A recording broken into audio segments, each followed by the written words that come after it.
I'm sharing my story here, hoping for some perspective. I tied the knot in my early 20s with Laura, believing we had a love others dreamed of. We built a life together, welcomed 2 children, Sophie and Ethan, and settled into a cozy, modest home. I poured long hours into my job as a builder to provide for them, while Laura took care of our home and kids. But over time, things shifted.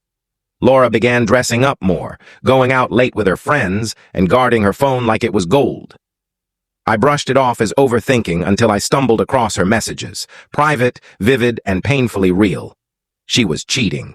When I confronted her, she didn't flinch. Instead, she turned it on me. "You're always at work," she said. "You're never around." Suddenly, I was the one at fault. Within a week, she filed for divorce.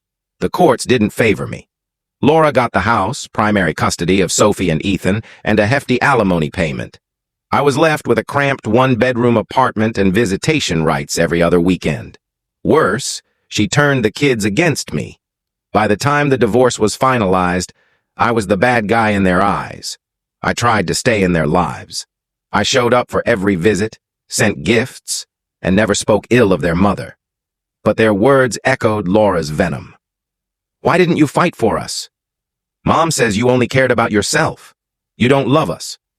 Hearing your own children say they despise you is a pain I can't put into words.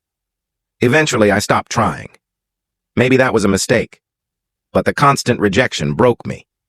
Meanwhile, Laura's life seemed flawless. She paraded her new boyfriend, Tom, the man she cheated with, all over social media. They took lavish trips, bought a fancy car, and lived in the home I'd worked so hard to pay for. It felt like they'd stolen the life I'd built. But life has a way of balancing things out. 2 years post-divorce, rumors about Tom surfaced. He wasn't the wealthy entrepreneur Laura believed him to be. He had a trail of fraud and debts. His glamorous lifestyle was a facade. When his schemes unraveled, Laura was left in the wreckage.